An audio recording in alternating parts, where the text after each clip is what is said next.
Bueno, bienvenidos ahí a todos a la séptima edición de las No Talks. Ya fueron varias, son varias. Por acá los saluda Dami, estamos con Tommy y de Novo y con Mati, que ahora lo vamos a presentar. Para quienes se unen por primera vez a este espacio, nada, la idea es un poco entrevistar o charlar más que nada con emprendedores cracks como Mati y como todos los que pasaron previamente, para que puedan inspirarse, aprender de las experiencias, de la realidad de lo que es emprender y al final obtener perspectivas valiosas que les permitan, digamos, avanzar en su propio camino. Y para los que están con nosotros en vivo, les recuerdo que al final vamos a reservar los últimos 10, 15 minutitos para hacerle preguntas a Mati, así que quédense hasta el final. Y por último, los invito ahí a seguirnos a nuestro Instagram, que es @novolabs.school, para enterarse de todas las novedades de las próximas Novotalks o eventos que vayamos haciendo. Así que, ¿Cómo, cómo- pasando un cómo es poco a el lo, Instagram? Porque así los puedo seguir. @novolabs.school.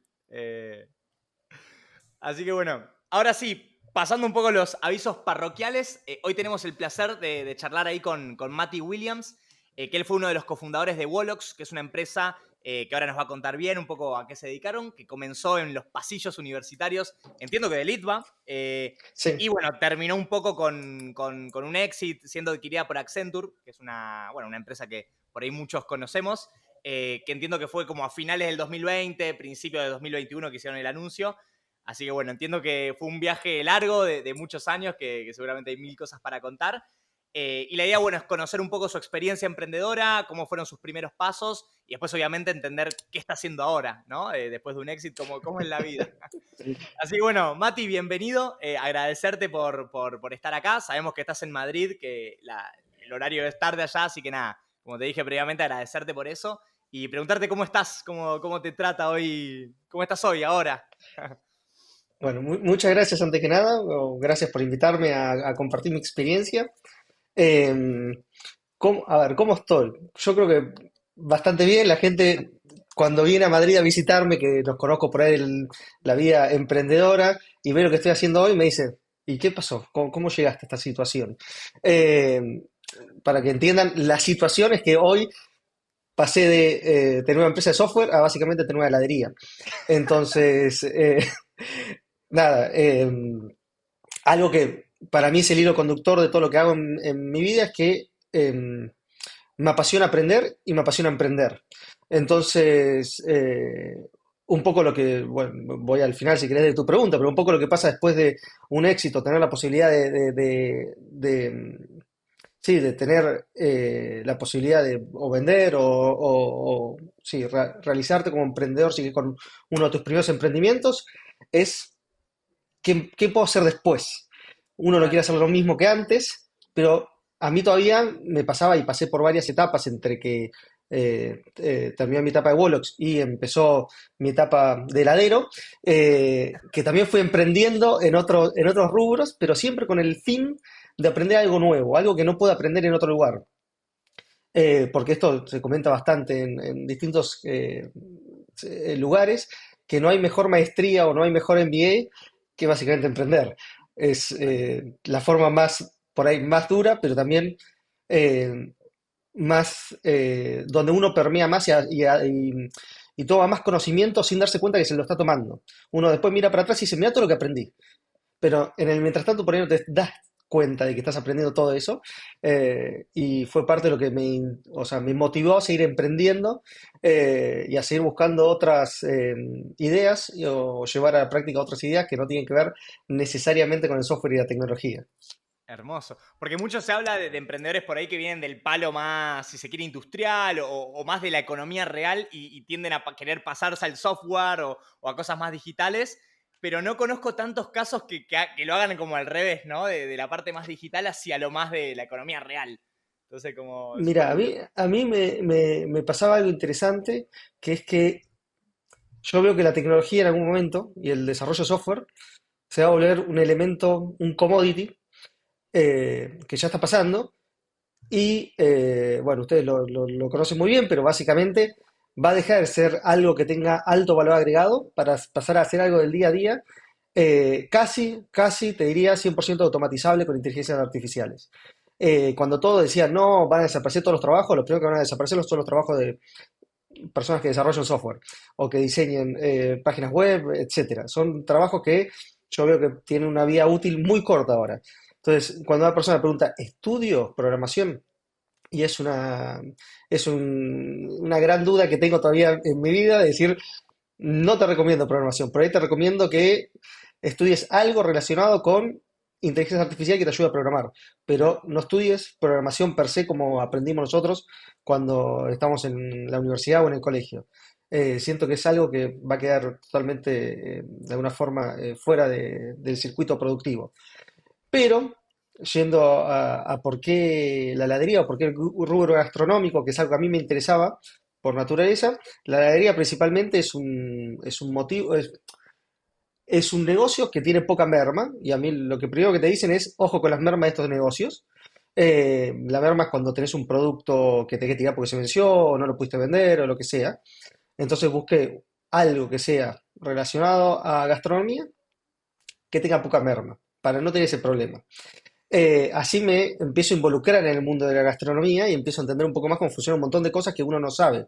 Desde conseguir un local, dónde está posicionado, cómo te da el sol a la mañana, cómo te da el sol a la tarde, si da la calle, no da la calle, cuánto lugar adentro tenés. No, hay un montón de variables que fui aprendiendo después de ver unos 150 locales para tener uno. Wow. Wow. Eh, Obviamente acompañado con personas que yo conocía del mundo también gastronómico, que te iban dando ayudas. Cada vez que veías uno te decía, este fíjate esto, este fíjate esto. Que te digo, hoy, el día de hoy nos ahorró una cantidad de tiempo, plata y aprendizaje que hubiésemos saqueado cualquier local y nos hubiese ido muy mal, por ejemplo. Todos te dicen todo esto sobre location, location, location. Es dónde estás ubicado. Claro, totalmente. Y, Es- y y la ubicación tiene varias variables, como esto que te digo, dónde pega el sol, si la ventana está abierta, si tiene puerta directa a la calle, si es un escalón, si no, si estás en una calle que la gente camina o no camina. Un montón de variables que uno no puede medir y no, sí, hay, que no maneja. Totalmente. Es Eh, increíble cómo aplicaste un montón de conceptos, creo que complejos, para poner una heladería, que muchas veces la gente que se pone una heladería es, che, tengo unos mangos ahorrados, no sé qué hacer, no me da para un departamento y por ahí pongo un restaurante, una pizzería, una heladería, pero quizás sin todo este contexto, sin toda esta mentalidad, sin haberle pedido ayuda, sin recorrer 150 locales, y eso que podía parecer una gran inversión, justamente te terminás chocando muy fuerte contra la realidad de que quizás elegiste un local que ya solo por esa decisión estás muerto. lo, Está, lo- lo veo, necesita lo veo mucha hoy cabeza de ingeniero, creo, a cómo y pensar el proceso. es que creo que uno de mis socios también es ingeniero industrial y es parte de lo que íbamos discutiendo todo el tiempo, era cómo, eh, a ver, un local requiere una inversión de 200.000 euros. O sea, cómo metes una inversión de 200.000 euros en un lugar que si elegiste mal el local, perdés por lo menos la mitad. Claro. A ver, conozco locales que nosotros estamos viendo hoy que lo que les suele pasar es que a menos de un año están traspasando vuelta al local. Entonces, a esos señores claramente les fue mal en su negocio y no pasó ni un año. Nada, hay distintas sí, variables que, de vuelta, todo tiene un hilo conductor de cómo uno emprende o cómo maneja los emprendimientos que en la vida le tocan a uno también. Pero Pero mirá sí, y qué lo mejor loco de todo es que, que no me gusta el helado, para que te des una idea. No es que puse la heladería porque me gusta el helado. La gente me dice, no, pero te pusiste la heladería y vas a comer un montón de helado. No, no, no, no. Eso no lo contaría mucho. claro. Pero mirá qué loco que en el mundo startup un poco lo que se dice es que el error principal, ponele, de una persona que emprende por primera vez es enfocarse demasiado en el producto y no tanto en los canales de distribución. Y alguien que emprende por segunda vez como que, digamos, trata de como experimentar más sobre los canales de distribución y no tanto sobre el producto, como que eso se va creando y es más iterativo. Y se pondera mucho más el canal de distribución y en la heladería te pasa lo mismo un poco. La clave un poco es dónde Exacto. estás posicionado, es tu distribución. 100%, 100%, y creo que cualquier negocio retail te lo valía eso. O sea, lo mirás en las ciudades, no sé, turísticas, que vas al centro y tenés un montón de locales de souvenir. Esos negocios no se preocupan por tener el mejor producto, se preocupan por estar bien ubicados, porque sabe que de 10.000 turistas que pasen por día, 100 le van a comprar y con eso le cierra el negocio. Entonces, 100% es el canal de distribución y el producto lo vas a ir adaptando en base a las necesidades y el feedback del cliente. Imagino, yo voy a atender a la heladería y siempre preguntás, ¿te gustó este helado? ¿Te gustó aquel helado? ¿Te gusta más esto? ¿Haces algo nuevo para probar? ¿Se lo da de probar al cliente? Siempre haces un A/B testing con ciertos productos en la heladería y en el mundo de la tecnología. Entonces, sí, tiene bastante que ver a pesar de ser rubros distintos. Totalmente, totalmente. Bueno, Tommy, preguntarte a vos también cómo estás, cómo te trata el día, que arrancamos ahí a charlar, pero bueno, darte la No, bienvenida y... la verdad que nada, ya súper metido con la charla. Tenía muchas ganas también de hablar con Mati, que bueno, tuve la suerte de verlo un par de veces, de ir a comer y demás, y creo que tiene un montón de cosas súper interesantes y una forma de ver el mundo también muy interesante para compartir. Así que nada, era una de mis no podcasts que más ganas tenía de hacer. Gracias. Hermoso, hermoso. Eh, Che, che, Mati, ahí para arrancar, bueno, ya arrancamos a charlar, pero para meternos un poco en tus inicios como emprendedor, nada, preguntarte un poco ahí cómo comenzó esta chispita, digamos, que tuviste, no sé si fue más en la universidad, fue algo más antes, si fue consciente o la vida un poco te llevó a eso, cómo empezó esta chispa del emprendimiento y qué fue lo que te impulsó en ese momento. Yo creo que tiene que ver un poco con todo. A ver, de mi caso personal, en mi familia, mis padres armaron una pyme y creo que es parte de lo que uno va mamando en la vida, ¿no? En el sentido de con lo que uno va creciendo, lo que uno va viendo. No sé, la empresa pasó de tener un empleado o cero empleados, la de mis padres, antes que nosotros naciéramos, pero cuando nosotros nacimos, no sé, tendrá 5 o 6, la verdad no tengo la menor idea, y después terminó teniendo, o al día de hoy creo que tiene 30 40 empleados.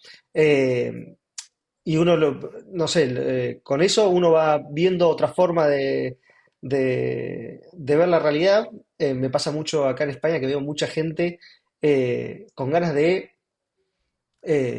o ser empleado, o ser funcionario y trabajar en el gobierno, o distintas formas de no emprender, básicamente.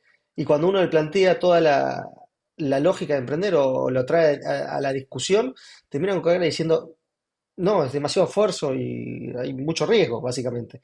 Ese es el análisis que termino sacando de las conversaciones, es que para emprender uno tiene que estar dispuesto a, eh, como emprendedor uno tiene que estar dispuesto a arriesgar, a tener un... Es más fácil, obviamente, si uno tiene una red de contención, porque nunca sabes si te va a ir bien. Nosotros cuando empezamos Volox era más o menos en 2011. Yo estaba en mi último año de la universidad. La mayoría de mis cofundadores, de los socios que éramos ahí, eh, también estaban en el último, anteúltimo año de la universidad. Eh, todos más o menos teníamos una situación económica, no te digo la mejor del mundo, pero todos podíamos aguantarnos meses sin cobrar un sueldo, por ejemplo, o cobrando un sueldo muy pequeño. Entonces eso nos da una flexibilidad muy grande que si tienes una necesidad económica puntual, a veces es muy difícil emprender. Entonces, entendiendo nuestra situación, si quieres lo ponemos entre comillas, pero privilegiada, eso nos facilitó mucho poder sentarnos y decir, queremos hacer esto. Lo primero dijimos, queremos hacer una empresa. ¿Una empresa de qué? Una empresa de desarrollo de software. ¿Cómo nos diferenciamos? ¿Cómo no nos diferenciamos? ¿A quién más sumamos? Al principio era, ¿a quién sumamos como fundador o como cofundador? Porque no teníamos nada. Y fue sentarnos, empezar a sumar gente, o decirle a la gente, mira, no tenemos nada, pero ¿querés venir a hacer esto con nosotros? Y que la gente te diga, sí, obvio, prefiero hacer eso que trabajar en una empresa para alguien más. Prefiero que el valor que se genere sea para la empresa y no para un tercero. Y ahí empezamos a meternos en el mundo emprendedor. Conocíamos poco a través de la cátedra de emprendedores de Litva, a través de Emprear, fuimos metiéndonos de a poco en el mundo emprendedor, que en ese momento era bastante incipiente en Argentina. Todavía no es que había ya el conocimiento ni los fondos de inversión ni nada de eso. En ese momento había un programa que se llamaba Bytec, que era del gobierno de la ciudad. Estaba el programa de Guaira de Telefónica, y había uno o dos más, y todos los emprendimientos iban a, sí, todos los emprendimientos iban más o menos al mismo lugar. Y entonces había muy pocas ventanillas para pedir plata o asistencia. Y lo que nosotros empezamos a notar es que todos, más que nada el ITBA, vos tenías de todas las carreras que querían emprender, pero no tenían, entre comillas, a los informáticos para desarrollar lo que necesitaban. Ahí no era un Entonces, commodity, digamos, ahí sí era algo no, más por eso, difícil de ahí conseguir. era exacto. Pero incluso la lógica de cómo está armada la universidad no permitía tanto eso, en el sentido de que la carrera de informática en nuestra universidad está bastante separada del resto de las carreras. Entonces era por conocido, de conocido, de amigo, pero si hubiésemos por ahí compartido más materias, eh, creo que la sinergia hubiese surgido mucho antes, mucho más rápido entre distintas áreas. Pensá que nosotros, los fundadores de Wolex, éramos todos ingenieros de informática. Eh, los 8 con los que empezábamos, o los 7 que quedamos después, pero éramos todos ingenieros de informática que nos decían, son un montón, pero no solo son un montón, son un montón que hacen lo mismo. ¿Qué, qué- cómo van a hacer para manejar una empresa ustedes que son 7 tipos que saben exactamente lo mismo?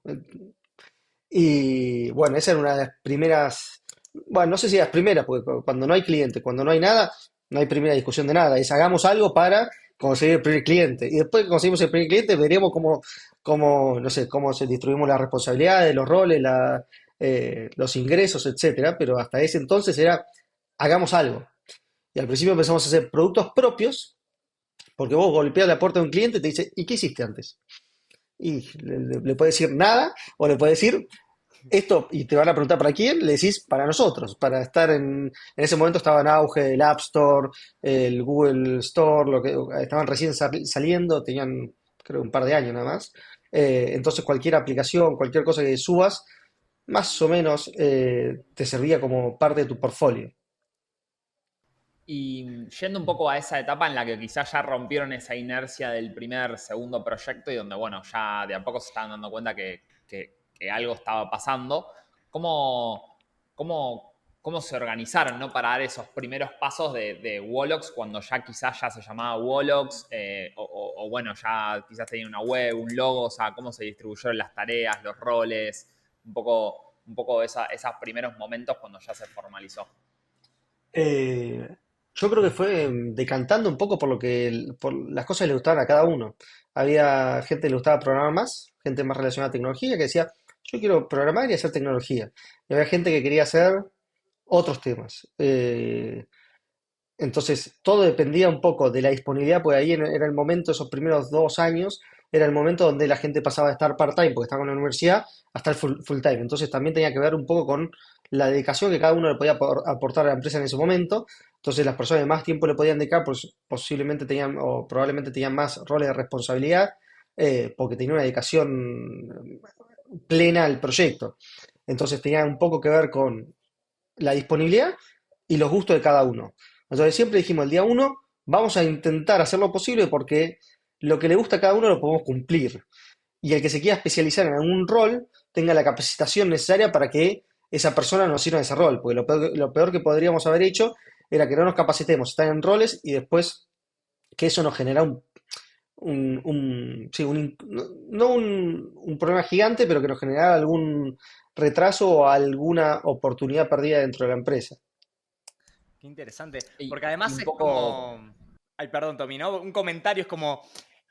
A contra de toda recomendación que te hacen de, bueno, sean, no sé, 2, 3 fundadores es lo ideal y más o menos que tengan roles complementarios. En su caso fue 7, 8 fundadores, cofundadores, con roles todos parecidos, que después obviamente en la práctica algunos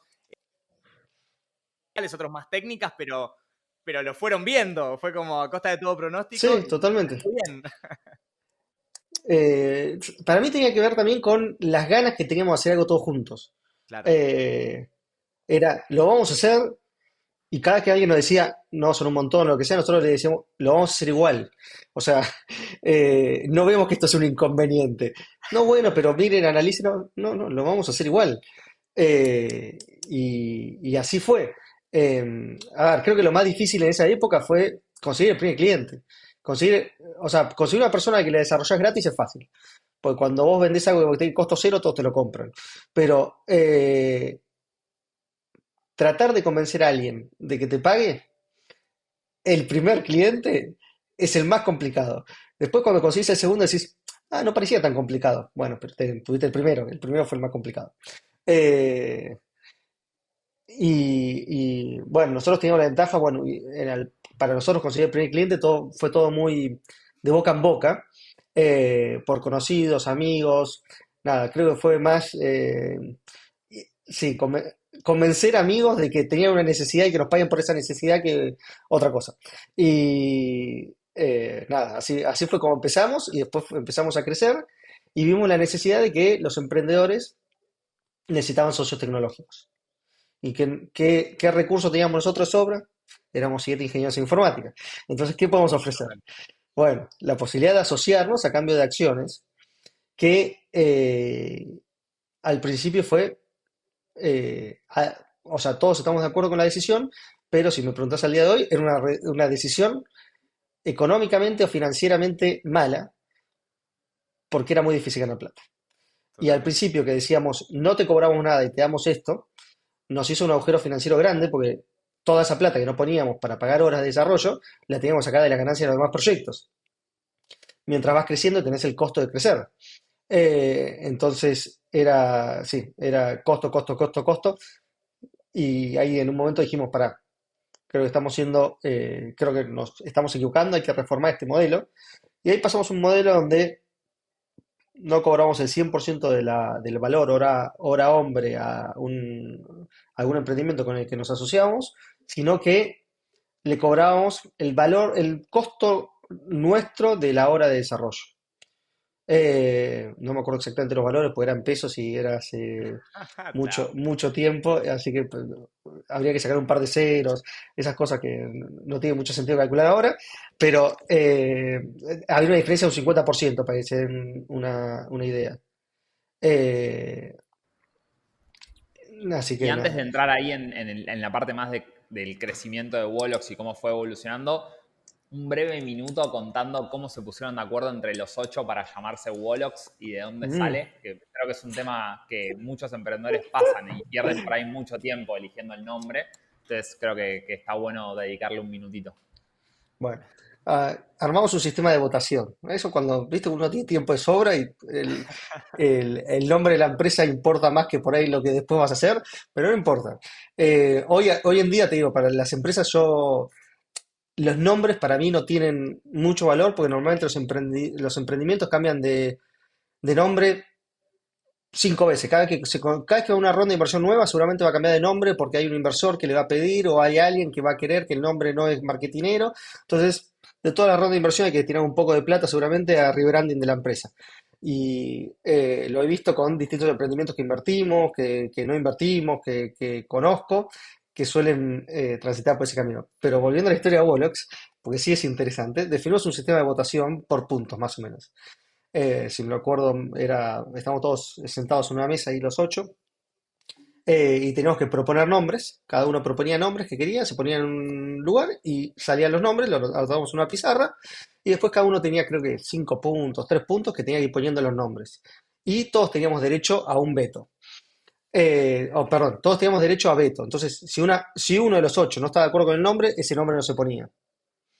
Eh, y después íbamos haciendo como elegíamos los 8 más votados, o los 5 más votados, pasaban a esos 5, se volvía a votar, y un proceso así. Nada, nunca llegamos a ninguna conclusión hasta que alguien tira, bueno, y si nos llamamos Wololo, como el de Age of Empires, y uno dice, no, veto total. Pero era una opción que tenía muchos votos. Entonces ahí entramos en una disyuntiva que era, hay un veto, pero hay muchos votos. Bueno, ¿cómo reformamos el nombre para que quede algo razonablemente aceptable o copado? Bueno, agreguemos una X, que la X tiene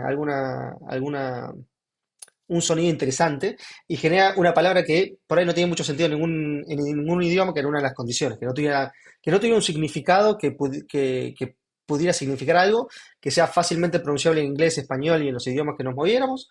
Eh, y alguien sugirió Wolox y quedó Wolox Qué por interesante. aprobación de mayoría y sin veto.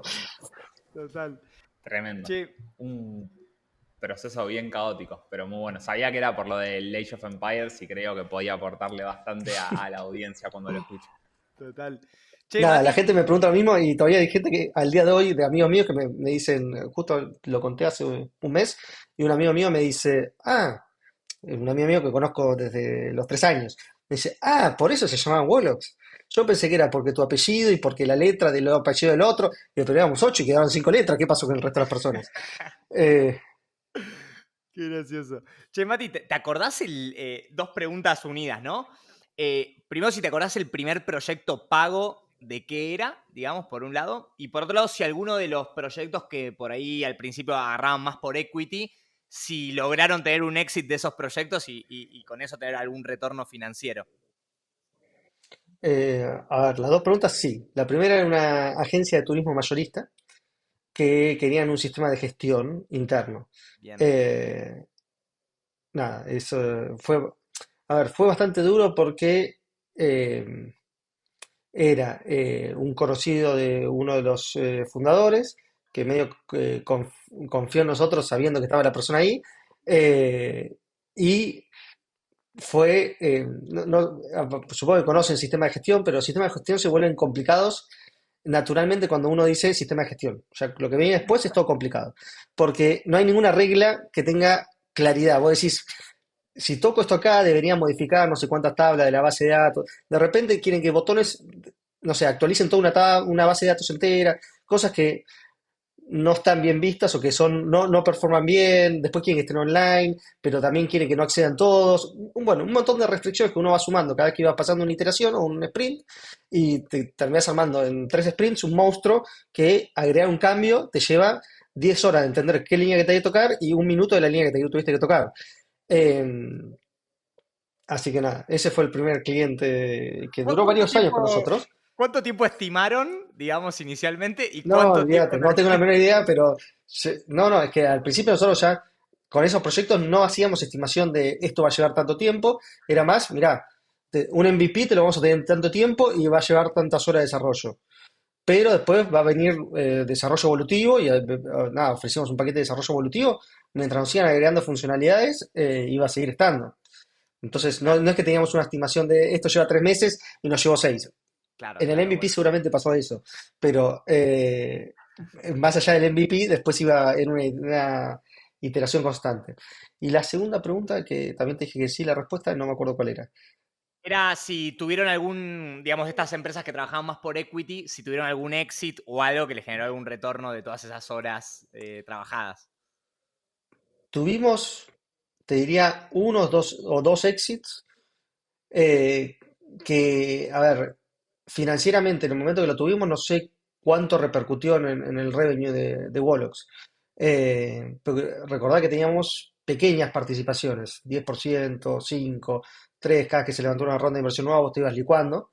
Entonces, sí, no, hoy no te lo sé decir a ciencia cierta, pero hubo un par de exits de emprendimientos donde teníamos invertidos, incluso que nos compraron anticipadamente porque estaban levantando una ronda de inversión y pedían que el CTO sea interno y limpiar un poco el cap table. Entonces, cuando pasa eso, sí, te sentás a negociar y cerrás. Obviamente vas a querer lo mejor para el emprendimiento y recuperar tu inversión y un poco más también, pero sí, nada, yo tengo un poco la lógica de eh, nada, que les vaya bien. Aunque ya no seamos socios, uno quiere que lo que uno hizo también siga creciendo, ¿no? Totalmente, totalmente, totalmente. Che, y yendo un poco más a la parte más, bueno, sé que fue un camino de largos años, donde fueron creciendo un montón. Entonces, entender un poco, según tu perspectiva, ¿cuáles crees que fueron esos condimentos claves que tenían, ya sea en la cultura, en sus procesos o en lo que fuera, que hicieron que Wolox crezca y se haya convertido en lo que fue en su momento? Mira, yo creo que la cultura es un tema muy importante, pero un tema que muy rápido se puede convertir en algo negativo para los que están del otro lado o afuera del emprendimiento. Eh, a nosotros había mucha gente adentro que les encantaba la cultura Wolox y obviamente cada vez que crecía se te hacía más difícil mantener la cultura. Pero después si vos empezás a preguntar afuera, afuera de Wolox, amigos de amigos, lo que sea, personas en común que haya en el camino o personas que se fueron, te decían, esto es muy sectario. Claro. Y se genera una lógica em, sí, de tratar de estar siempre todos juntos, que tu grupo de amigos es el mismo grupo del trabajo. Y hoy con el diario del lunes, y en mi experiencia, considero que eso termina generando o puede llegar a generar un espacio de trabajo tóxico, en el sentido de que si tus compañeros de trabajo son tus amigos con los que salís, pero con los que no puedes compartir nada que te afecte el trabajo que tenga que ver con ellos, eh, nada, se empiezan a generar relaciones que por ahí no son del todo positivas y que puede generar algún problema en el emprendimiento y seguramente algún problema laboral.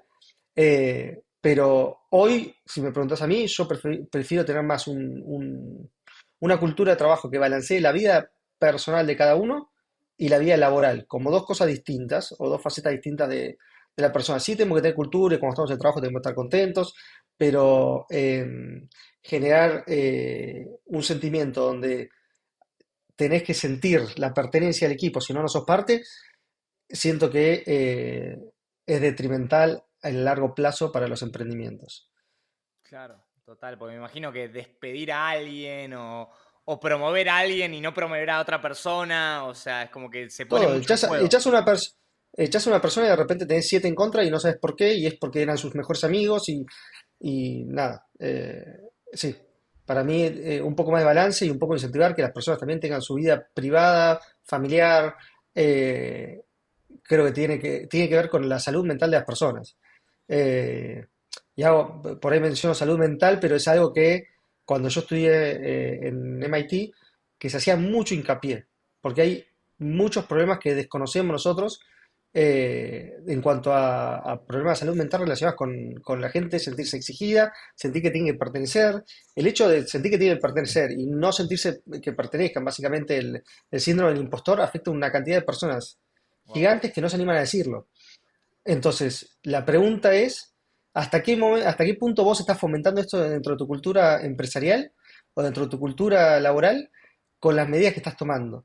Eh, y por ahí hacer que esa persona se sienta o menos presionada o menos ansiosa o pueda decir, corto el trabajo y me voy a mi casa, voy a tomar una cerveza y no tengo que llevarme todo esto a mi casa, creo que a la larga es mejor para las personas y sí, para los emprendimientos también. Che, y además del desafío cultural, ¿qué otros obstáculos enfrentaron a medida que fueron escalando o creciendo? Y bueno, y un poco cómo los fueron sorteando, superando, no quizás en el tecnicismo, sino un poco cómo se organizaban o cómo tomaban esas decisiones. Eh, a ver, yo creo que los principales problemas que tienen los emprendimientos suelen ser financieros barra económicos.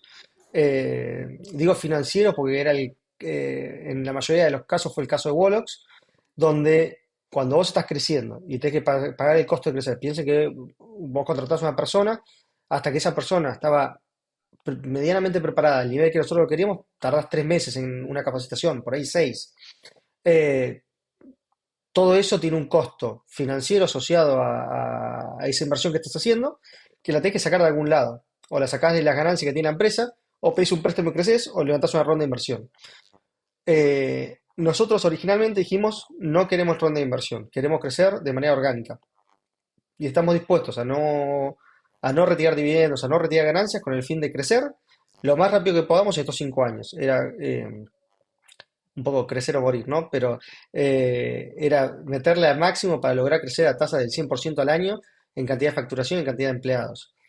Los primeros 3 4 años lo logramos, el quinto año por ahí crecimos a un 60-70%, tenía que ver con ciclos económicos también de Argentina, ahí es donde empezamos por ahí un poco en el 2013 a diversificar un poco y exportar, con el objetivo de llegar a un 50% de facturación del exterior, un 50% local, pero o sea, hoy te digo que el principal problema siempre es, bueno, si está vendiendo es financiero y si no vendes es económico, pues no tenés la plata, ni la vas a tener.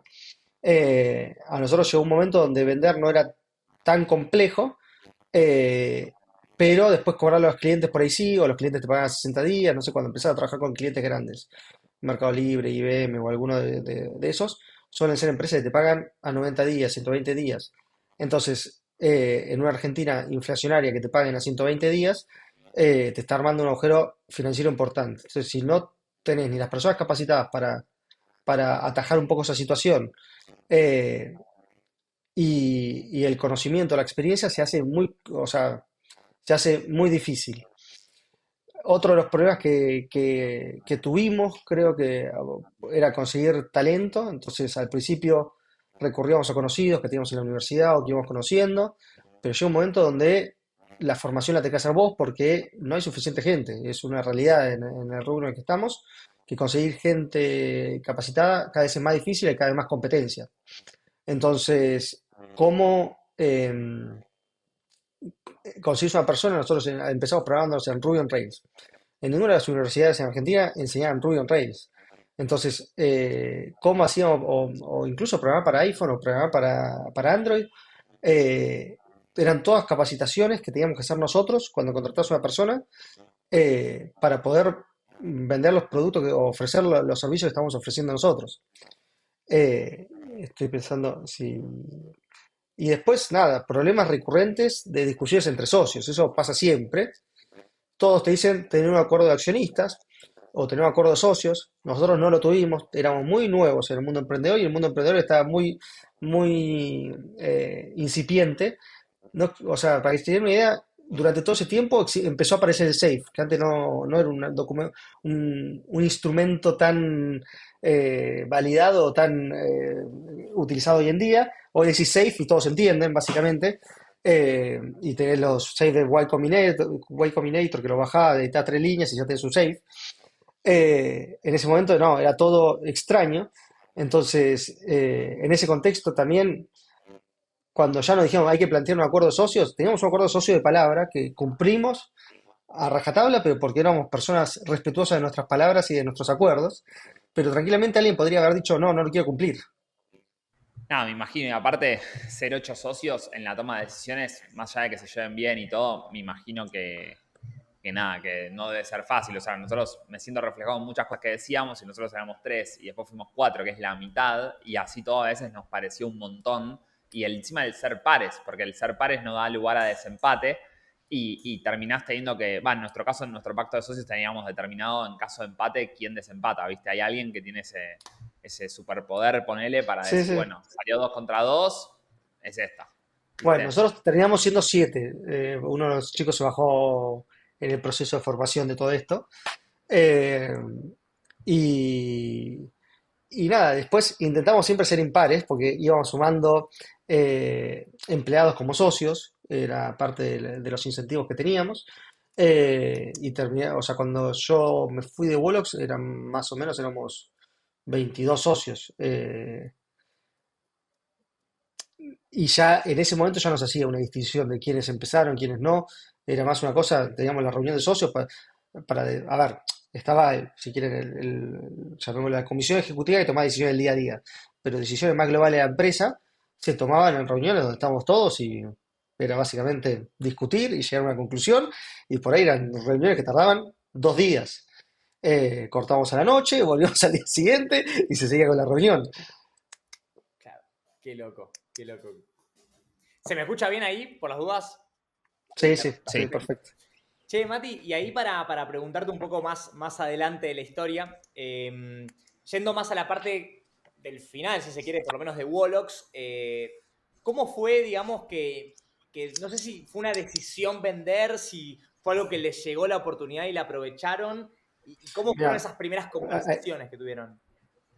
ahí te voy a decir, la verdad, yo no estuve en ninguna parte del proceso de la venta de Wolox, porque yo salí antes para trabajar en gobierno. Ah, mira. Yo empecé a trabajar en gobierno en el 2016, eh, y cuando empezaron a levantar los conflictos de intereses que uno tiene por trabajar en gobierno, después venían empresas y decían, yo no puedo trabajar, yo no puedo contratar una empresa que tenga un socio trabajando en gobierno, que me parece medio extraño, pero suponete, ha pasado con distintos clientes que nos plantearon eso.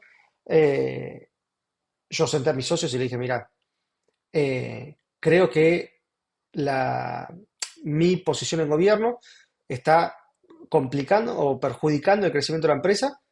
Prefiero que hagamos un acuerdo ahora, que lo cerremos y que ustedes puedan seguir creciendo y que Wolox siga creciendo. Lo que yo quiero es que esto siga creciendo, ya sea conmigo o sin mí. Simplemente era ver que todo podía seguir funcionando y yo en ese momento, mi proyecto por ahí personal estaba más vinculado a desarrollarme en el sector público que en Wolox y lo planteé con mis socios, llegamos a un acuerdo y ellos siguieron adelante, bueno, 2 años más, 3 años más y vendieron la empresa Accenture. Qué interesante. Bueno, después de eso, estaría bueno meternos por lo menos un poquito en esa parte de tu historia. Salteándonos entonces un poco la parte de la venta Accenture. Nada, por ahí más a nivel general, saber desde tu perspectiva, desde tu experiencia en Wolox, pero también después de Wolox, todas las cosas que hiciste, ¿cuál crees que es ese lado B de emprender que tal vez no se cuenta mucho o no se habla mucho, que crees que es importante como que la gente que por ahí está empezando a emprender o está dando como el primer paso, tenga en cuenta, ¿no? Y sea consciente?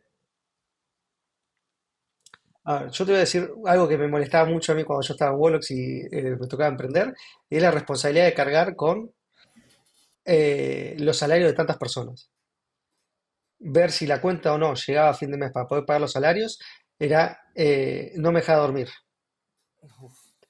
Entonces, eh, nada, es como, sí, eso es lo que más me generaba ansiedad, si querés, o un poco de, entre frustración y decir, estamos trabajando todo esto para esto, llega, juntás toda la plata, llega el primer mes, la cuenta en cero vuelta, empezar de vuelta.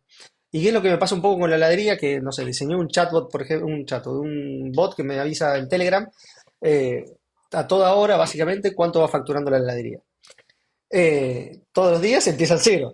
Entonces vos vas viendo el crecimiento y sabes a ciertas horas que tenés que tener cierta facturación para saber si va a ser un buen día o mal día. Eh, y, y ver que por ahí la facturación no aumenta y no depende de vos. Voy al caso concreto de la heladería. Llueve un día, no vendes helado. Claro. Eh, entonces, no sé, ahora está pronosticado lluvia para mañana. Entonces yo ya me mentalizo que mañana va a ser un mal día.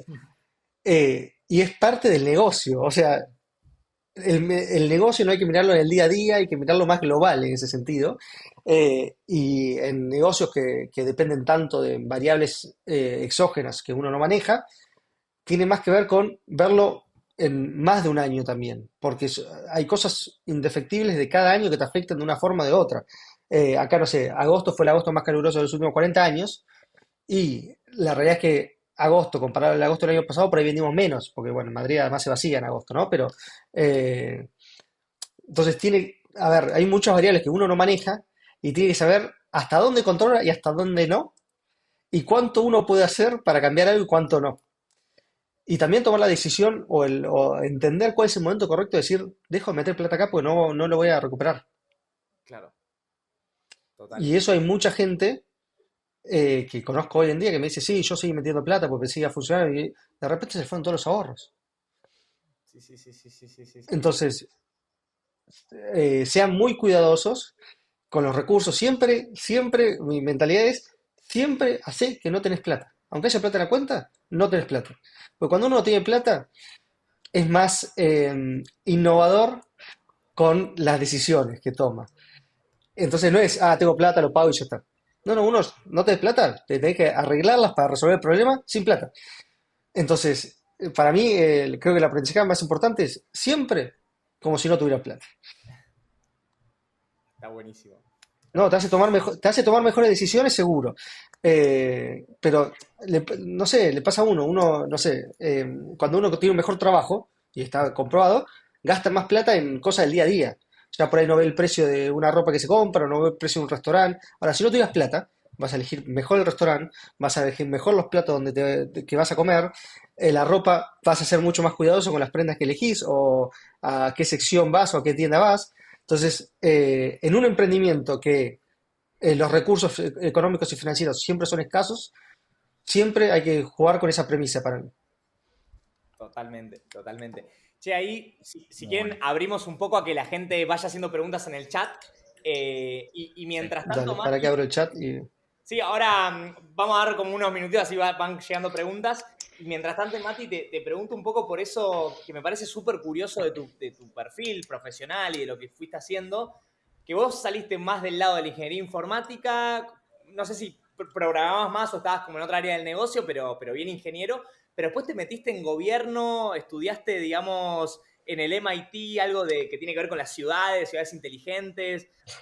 ¿Cómo salió esa flashada? Tipo, hermoso igual, pero ¿qué onda?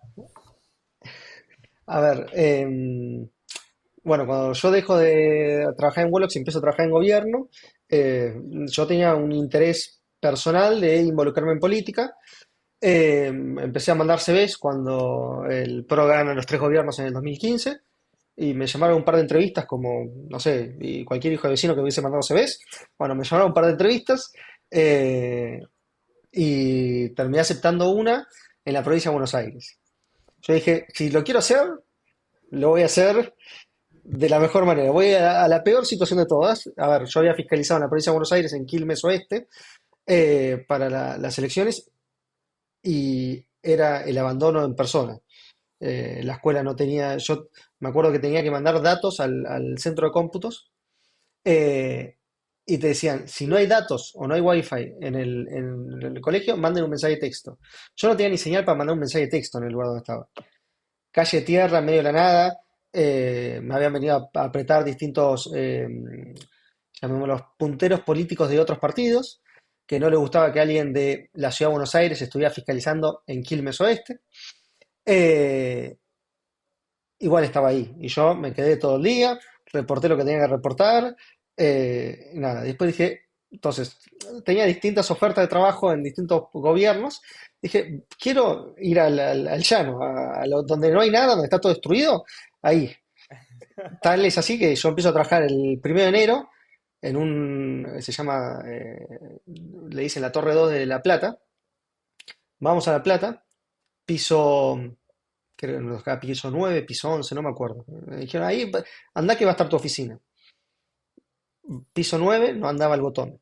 Piso 11 no andaba el botón. Me dice la ascensorista, me dice, no, acaban los pares, pero el día no funciona, y los impares es allá, pero el 11 tampoco. Tenés que ir hasta el 13, bajar o subir. Bueno, así. Empezamos mal. Con las puertas abiertas, circulando los ascensores, todo. Llegamos al piso de 11, carta del sindicato. Hace demasiado calor, los aires acondicionados no funcionan, no trabajamos más hasta que arreglen la situación. Yo lo miro diciendo, no sé ni dónde sentarme y vos me estás planteando que.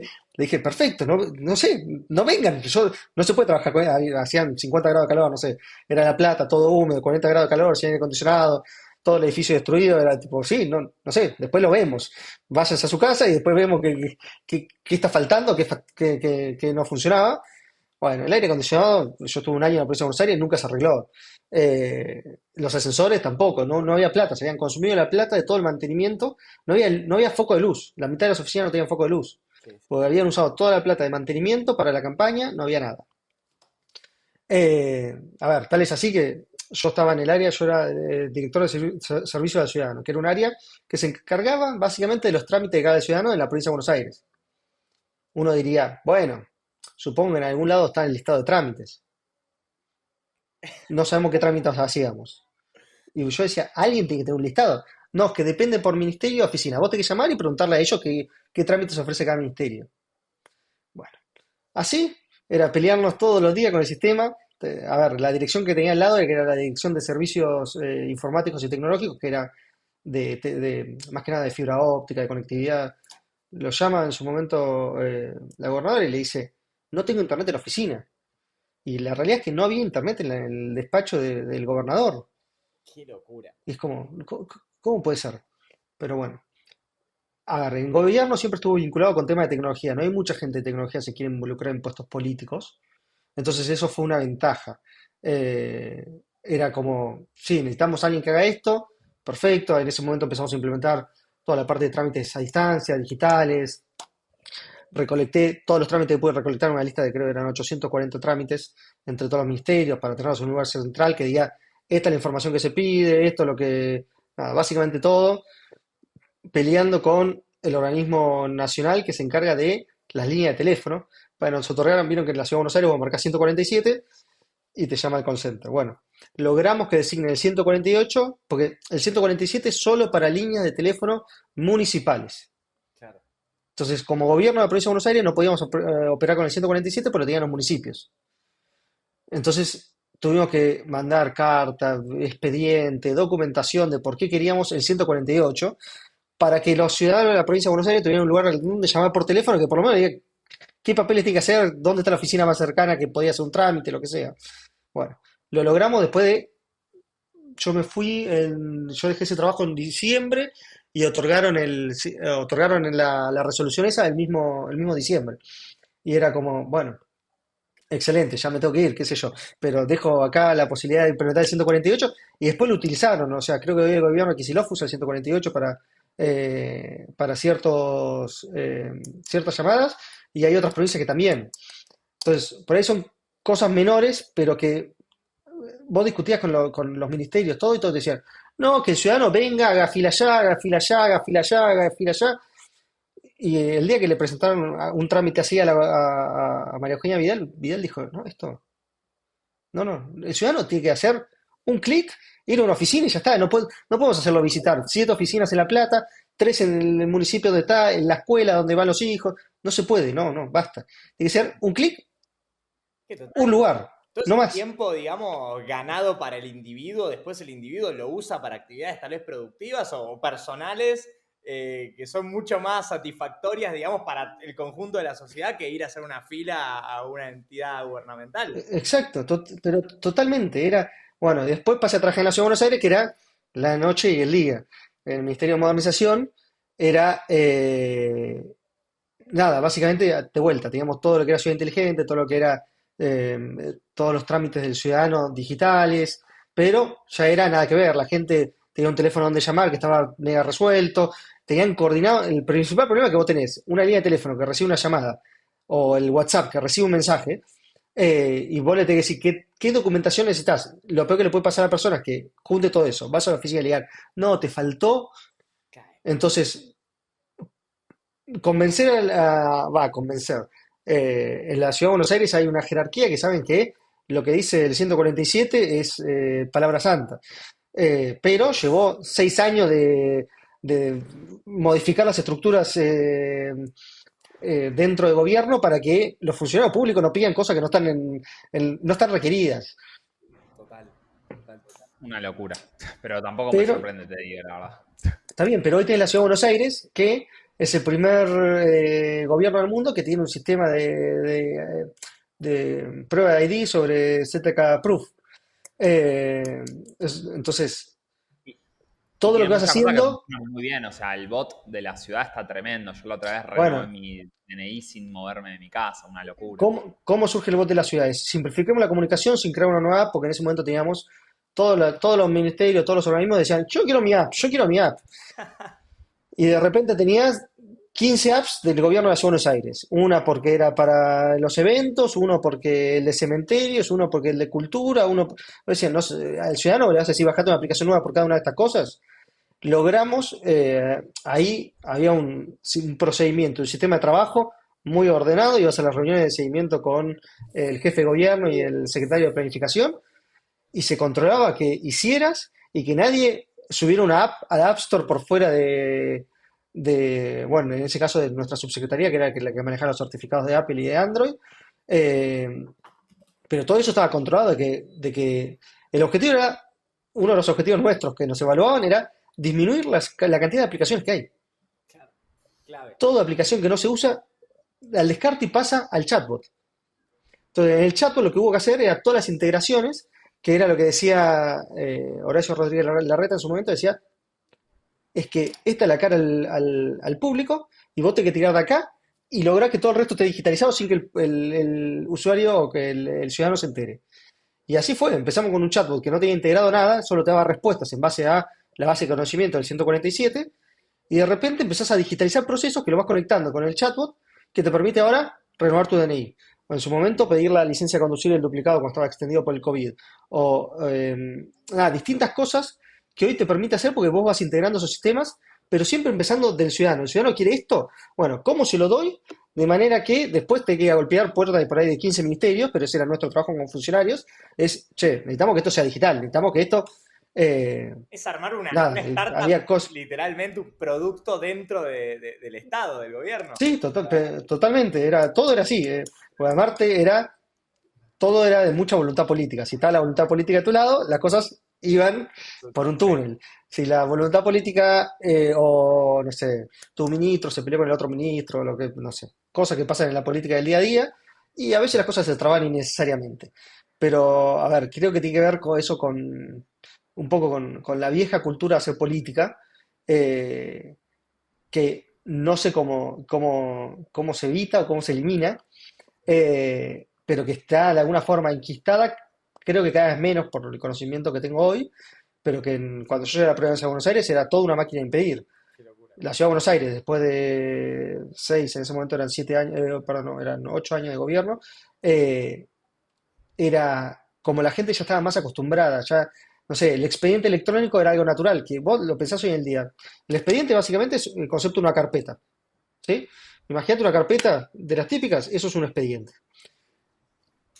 Los papeles que van adentro pueden ser archivo de audio, video, sonido, básicamente una carpeta de la que tenés en la computadora.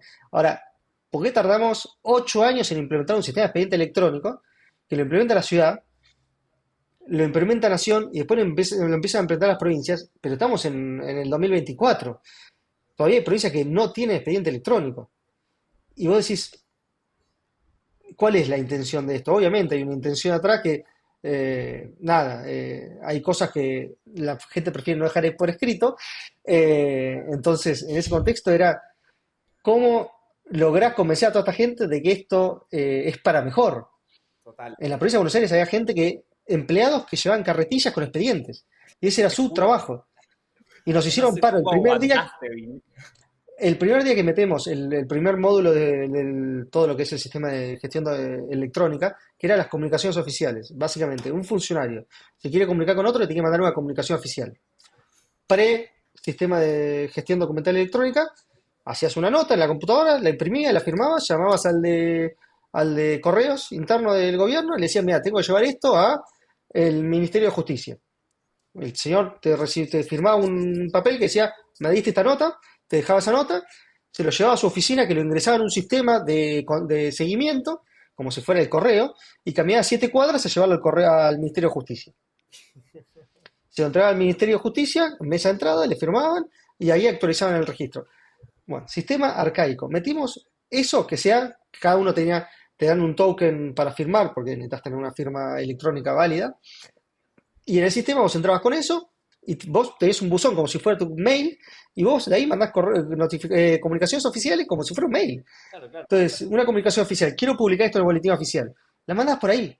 La gente te miraba con cara diciendo, no, ustedes están locos. Y sí, no había, cuando no había computadores, la provincia de Buenos Aires no tenía llegamos, nadie tenía computadoras. Tuvieron que hacer la compra de computadora más grande de la historia de la provincia de Buenos Aires porque los empleados no tenían computadoras. Fua, No es que no tenían por ahí, no había una computadora. Acá era de 25 personas que tenía a cargo, una tenía computadora. qué locura. Entonces vos decís, no Era se puede tan, trabajar tan así. ¿Qué hacía distinto, esta? viste, que fue, o sea, es reciente relativamente, o sea, no, no es que es tanto, pero Por eso, esto bueno, 2000 es 2016, pero igual es lo mismo. Era la nada, o sea, era la devastación en persona y construir sobre la devastación. Pero bueno, cuando las cosas se alinean y vos tenés, el ejemplo de Ciudad de Buenos Aires es tal cual, o sea, nosotros hicimos cuando yo trabajé bueno, mi último año en el 2020, perdón, 2019, antes de irme a MIT, trabajamos más que nada en la gestión de datos, ¿sí? Nos enfocamos en la gestión de datos. Yo dejé el proyecto para armar la oficina de datos del gobierno de Buenos Aires, que se crea en el segundo mandato de Horacio, en el 2019, como subsecretaría de Políticas Públicas Basadas en Evidencia, que básicamente era un área encargada de recolectar, ordenar y poder hacer data mining de todos los datos que tenía el gobierno. Todo dato de vuelta, no personal, nada, o sea, había todo un manejo de datos extremadamente prolijo, pero para poder tomar decisiones, ¿qué nos pasaba? Tenemos que abrir una escuela. ¿Dónde la abrís? claro. Así esa pregunta, todos te miran y te dicen, donde tenga más chicos. Ah, ¿y dónde tiene más chicos? Bueno, consultar la base de datos del DNI. Mira vos, y todos tenemos el DNI actualizado y vamos a imputar donde está el DNI a donde tiene que construir la escuela. La mayoría de las personas no tienen el DNI actualizado, o sea, el domicilio que aparece en el DNI. Entonces, imposible.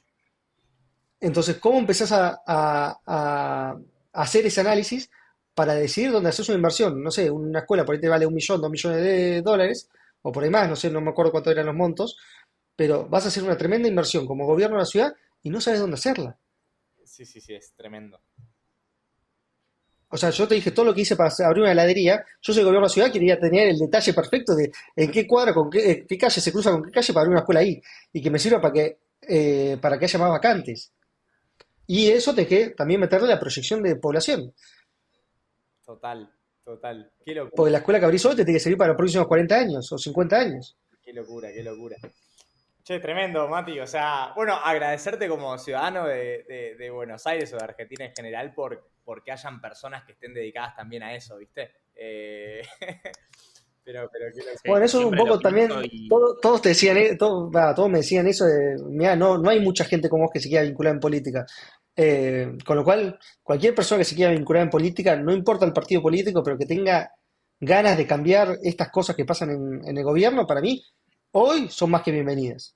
Es una cuestión de empezar a mandar CVs y decir, quiero contribuir en este rubro, pero porque no hay mucha gente. Entonces vos decís, quiero contribuir, y la gente que está hoy o que tiene un poder de decisión para contratar o no contratar, seguramente va a decir, sí, sí, yo quiero a este, quiero, no te digo el próximo Sturzenegger, pero digo, quiero una persona que venga con ganas de romper cosas en el buen sentido. Sí, sí, sí. Porque están todos muy acostumbrados al status quo en los gobiernos, que es muy difícil romper. Entonces vos necesitas gente que venga de otros sectores, para no estar contaminados entre comillas, pero para que no tengan todo el bagaje político, y puedan implementar ciertos cambios, aunque sean menores, que después van a permitir cosas como lo que están pasando hoy en el gobierno de la Ciudad de Buenos Aires.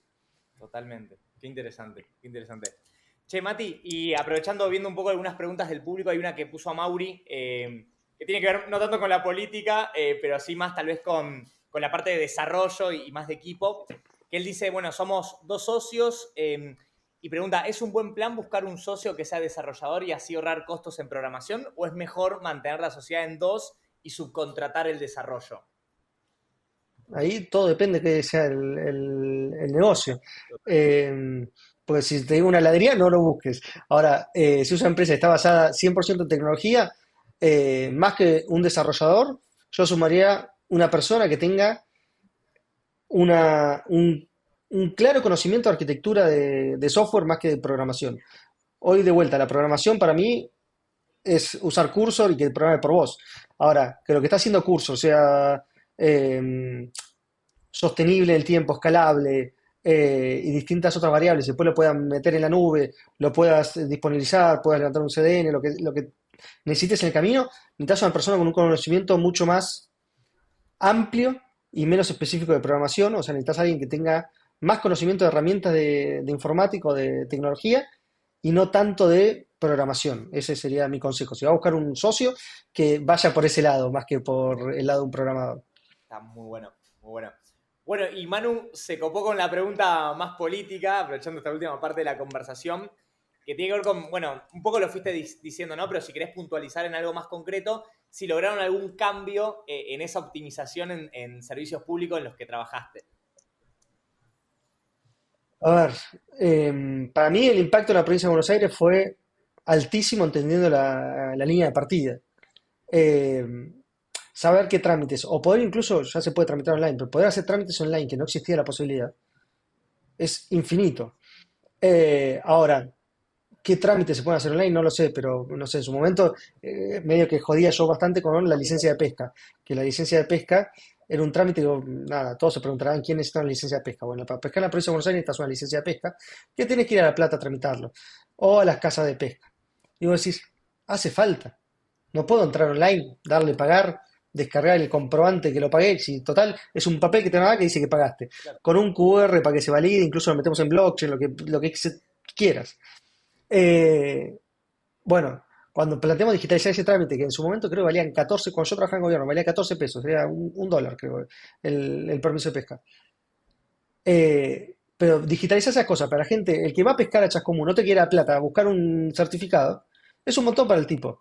Pero si no lo hace, el tipo va a decir, nunca nadie me va a agarrar.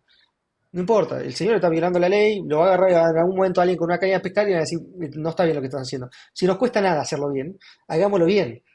Entonces, hacer ese tipo de pequeñas optimizaciones o de pequeñas mejoras, yo creo que contribuye un montón.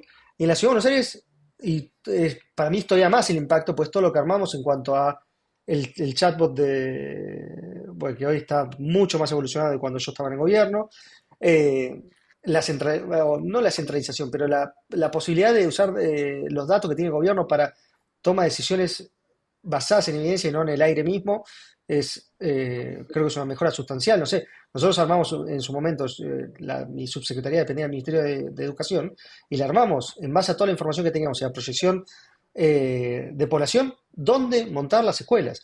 La primaria donde le conviene, la secundaria donde le conviene, la terciaria donde le conviene, distribuir en la ciudad, donde le conviene abrir jardines, dónde conviene poner las paradas de colectivo en las calles, qué colectivo combina con cuál para saber qué paradas tiene que estar cerca y cuál es lejana, para que una persona que va a una estación, más que nada son los centros de transbordo, pensá el centro de transbordo de Liniers o alguno de esos que es una estación grande que van parando colectivos por todos lados. Si vos sabés que todo lo que viene en el colectivo 151, no sé, estoy tirando números al azar, pero viene el 151, después se toma el 29, no pongas el 29 4 cuadras para el otro lado, pues lo vas a matar a los tipos y nunca van a llegar al colectivo. Entonces poné una parada al lado de la otra. Y esa es información que teníamos Claro, y total, se podía hacer. total. Entonces lo armamos el tablero, se lo dimos al Ministerio de Transporte para cada vez que tenga que tomar una decisión de dónde poner una parada de colectivo, lo puedo hacer informado. Tremendo, tremendo. Che, Mati, y pregunta más curiosidad personal. ¿Hoy en día seguís de alguna forma involucrado en política? ¿Te interesaría involucrarte en algún futuro? ¿O estás con otros proyectos más, bueno, de la heladería, cosas más personales? Mira, hoy estoy más en una etapa como decía antes, de aprendizaje. ¿Sí? Estoy mucho metido con inteligencia artificial, estoy metido o estoy intentando armar un emprendimiento cripto bueno, con la heladería, ¿no? Eh, y la realidad es que también, no sé, he trabajado, no sé, en el BID, por ejemplo, fui consultor de transporte en el BID. Y también área de tecnología, inteligencia artificial, cómo hacer para, en el vídeo era más complicado, pero tenían más acceso a información. Queríamos armar una base de datos que estandarice los precios de la compra de materiales para construcción de autopistas o de rutas. El problema que tenés es que, no sé, en Paraguay en vez de llamarlo asfalto, lo llaman hormigón y te lo venden a metros lineales. En Buenos Aires te llama asfalto y te lo venden por kilo. En Chile te lo venden por litro y tiene otro nombre. Bueno, de repente tenés las contrataciones de todos los países, pero tenés que aplicar un poco de inteligencia artificial para poder normalizar esos datos, para saber cuánto es el precio promedio de compra de llamarlo metro cúbico, metro lineal, lo que quieras, poner una medida del asfalto, pasar si había mucha diferencia entre las licitaciones que pagaba el BID y las licitaciones que hacían los estados por su cuenta, y la diferencia entre países, por qué en Argentina vale 2 veces más que en Chile. Claro. Eh, entonces, al tener acceso a todos los países que son miembros del BID, tenías una base de información mucho más rica. De vuelta, el BID, la gente te decía, quiero inteligencia artificial para todo, porque tienen mucha plata para eso, pero después no tienen gente que quiera trabajar ahí. Claro. Entonces, lo que pasa es que escasean los perfiles para este tipo de trabajos o para estos organismos. Hablo de organismos públicos, ya sea internacionales o locales. Eh, y si volvería, por ahora no, me interesa mucho la política, la realidad es que la sigo mucho, la Argentina y la de España, eh, pero hoy sí, es un trabajo muy demandante, tenés que estar 24/7 pendiente del teléfono, lo que pasa, nada, yo, el gobierno de la ciudad era constante, podía ser a cualquier hora que pasaba algo, pensá que dentro de nuestro ministerio está el ecoparque, no sé, anteayer se murió una elefante en el ecoparque. Si estaba yo en el ministerio, seguramente te llaman por teléfono de que pasó esto, ¿qué hacemos? ¿A dónde vamos? ¿Qué? Y nada, tenés que estar pendiente de un montón de cosas que hoy en mi vida estoy un poco más tranquilo, prefiero estar pendiente de cuánto factura la heladería, que estar tan metido en un trabajo constante tanto tiempo. Quiero tener más tiempo para descansar, para leer, para aprender, y en el gobierno eso se hace muy difícil. Total, Entonces, total. por ahora te diría que no, no lo quito que en el futuro, cuando pase la etapa del aprendizaje a otra etapa, por ahí involucrarme en algún rubro también relacionado con el sector público. Qué bueno, qué bueno. Che, Mati, nada, agradecerte, placer enorme charlar con vos. Yo, por mí y por Tommy también nos quedaríamos 5 horas más hablando. Pero bueno, entendemos también que es tarde y que también tenés planes, así que nada, No, tranquilo. No. a contar acá. Pero nada, gracias por compartir tu experiencia con nosotros y con toda la gente. Seguro fue súper, súper valioso para todos los que escucharon ahora en vivo y los que lo escuchen más por diferido. Y siempre nos gusta preguntar también a lo último si hay alguien interesante, emprendedor o no, que creas que deberíamos entrevistar en alguna Novotalk, que creas que podría dar algún insight que esté bueno para la gente que está empezando algún proyecto o que está arrancando y dando sus primeros pasos. ¿Y qué tipo de...? Porque, a ver, a mí es interesante, pero para mí la combinación gastronomía y emprendimiento es una combinación muy interesante. Bueno, tengo un amigo acá que tiene una hamburguesería eh, y para mí entiendo que esto tiene que ver más con tecnología, pero para mí también aporta bastante conocer otros casos de emprendedores que no son los emprendedores tradicionales, o no tradicionales, el típico emprendedor tecnológico que quiere hacer un unicornio. Siento que en el día a día de las personas, más que nada el emprendedor por necesidad, va a ser un negocio más de la hamburguesería y la heladería o algo más pequeño que pensar en hacer el próximo One Billion Business. Entonces, en ese sentido, te puedo sugerir a este chico. Después, si quieres, te paso contacto, los pongo en contacto, lo que quieran, pero para mí, diversificar un poco y romper la estructura mental de el emprendedor es el que llega a tener 100 empleados o el emprendedor es el que factura no sé cuánto. Para mí, eso desincentiva mucho porque muchas veces no se llegan a esos objetivos. Totalmente. Y después la gente se frustra y dice, che, pero yo estoy haciendo todo esto y no llego, no llego, no llego. Y después en realidad te tenés que plantear a dónde querías llegar. Y por ahí a tener no sé, a poder vivir de esto y estar tranquilo. Y con eso te conformás. Y no había que llegar a la luna y por ahí nada, crecer un poquito y apuntar a vivir bien y mejor que a hacer el próximo meta, el próximo no sé, es como 100%. el próximo Out Zero, no sé, hay como muchos, pero se fomenta eso y yo creo que hay más emprendedores que no van a hacer eso que los que hacen eso. Sí, sin duda. Sin dudas, sin dudas. Sin duda. Nos súper sirve también ver un poco los puntos de intersección, porque al final hay mucho en común entre un emprendedor más tecnológico y alguien que está emprendiendo más en algún negocio más tradicional, digamos, y toda experiencia suma y sirve, así que por nuestro lado encantado, después te pedimos ahí el contacto y Obvio, sí. charlamos. Así que bueno. Bueno, Mati, nada, te liberamos. Gracias ahí de nuevo por tu tiempo, por tu espacio. Tommy, lo mismo, gracias. Y bueno. Después, porque veo que hay preguntas. Si alguien tiene preguntas, si me quiere escribir por Twitter, @Matías Williams, me puede escribir por Twitter, así es más fácil. No sé, porque veo que ahí dice, Matías te picheo, estoy trabajando en Foodtech. Así que, nada, si alguien tiene preguntas o me quiere escribir y quiere hablar, porque le queda alguna duda de la charla o lo que sea, 100% disponible, ¿sí?